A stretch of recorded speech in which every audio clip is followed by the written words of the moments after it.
ठट्टा municipal committee में मुलाजिम इत्तेहाद union और यकीनी तौर पर उसके मुलाजमीन आज भी सरापा एहतजाज रहे। न छुट्टी, न बारिश, न गर्मी, न आंधी, न तूफान। अपने जायज हुकूक और मराद के तहफ़्फ़ुज़ के लिए वो भीख मांग रहे हैं और यकीनी तौर पर उनका धरना तवील से तवील होता जा रहा है और फिर यकीनी तौर पर फिर ये कुछ और कर बैठेंगे और यकीनी तौर पर उसके बाद इंतजामिया के लिए मुश्किलात पैदा हो सकती है। अभी तक तो ये ठट्टा में ही बैठे हुए हैं और म्युनिसिपल कमेटी के दरवाजे पे, जिससे शहर की सूरत हाल यकीनन बहुत ही शानदार और खूबसूरत है, जिस पर डिप्टी कमिश्नर और वहाँ के मुंतखब नुमाइंदे भी मुतमईन होंगे। कोई बात नहीं, काए करते हैं तो करते रहें, तुम्हारी नहीं सुनेंगे। वज़ारत बल्दियात हो जो कि अपने बल्दियाती मुलाजमीन के जायज़ हुकूक और मराद का तहफ़्फ़ुज़ करने से बहुत दूर जा चुकी है और अब गाय पे गाय बताते हैं कि मुलाजमीन की चीखो पुकार सुन के उनको ठंडक पहुँचती है ठंडी मशीन में।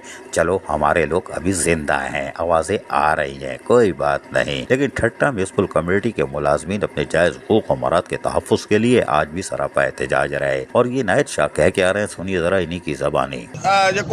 नुमाइंदनि जे तरफ़ां एपका जे सूबाई अॻवान सां राब्ता थिया आहिनि, उन्हनि मसइलनि जी ख़ातिरी कराई आहे। जॾहिं त 4 सालनि खां वठी असांजो फाइल मुख़्तलिफ़ रस्ते खां निकिरंदो ख़बर न केॾांहुं ग़ाइबु थियो वञे। जेको जाइज़ मसइलो आहे उन फाइल जी का बि पैरवी न थी आहे।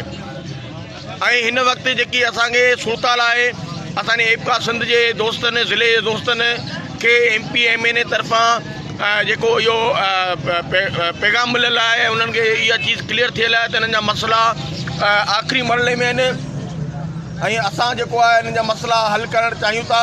उन खां पोइ असां पंहिंजी जेकी एहतजाजी रैली आहे, जेकी असां पंहिंजा बचा खणी MP MNA जे घरनि ते वियासीं पिए अॼोको ॾींहुं, उहा इन जेको आहे पोज़ीशन जेके असांजा काग़ज़ आहिनि, असांजा मसइला आहिनि, असांखे मसइले जो हल खपे, उनजी यकीन ॾियानी खां पोइ असां पंहिंजी रोके छॾी आहे ऐं उहा इहो एहतजाज असांजो जारी रहंदो जेसि ताईं असांजा मसइला हल नथा थियनि।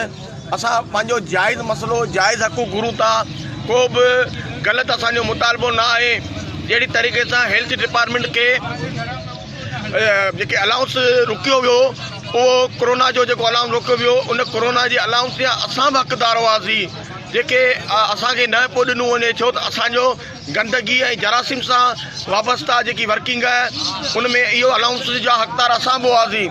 उन खां पोइ असां सां हिकिड़ी ॿी बि नाइंसाफ़ी थी आहे, जेकी फिलर डे में जेके कटौती कई वई आहे पगार मां। हिकिड़ो गवर्नमेंट खे ख़बर आहे त असांजूं पगारूं नथियूं वाधी थियनि ऐं असांजे घरनि में फाका कशी लगी पई है। ठट्टा म्युनिसिपल कमेटी के मुलाजमीन वज़ीर आला की यकीन दहानियों के बाद भी अपने जायज़ हुकूक और मराज से महरूम है। वज़ीर बल्दियात मुस्कुराते रहते हैं। वज़ीर आला के माविन खुसूसी किधर गए, डिप्टी कमिश्नर किधर गए? कम से कम वज़ीर आला को याद दिला दें कि उन्होंने कुछ यकीन दहानी कराई थी कि 15 दिन में मुतालबात हल होंगे और यह आज से 1 महीने पहले की बात है। अज़ीज़ आरिफ, KBS बल्दियाती न्यूज़।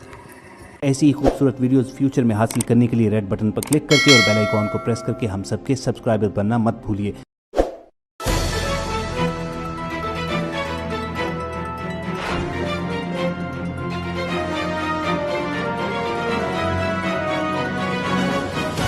KBS बल्दियाती न्यूज़।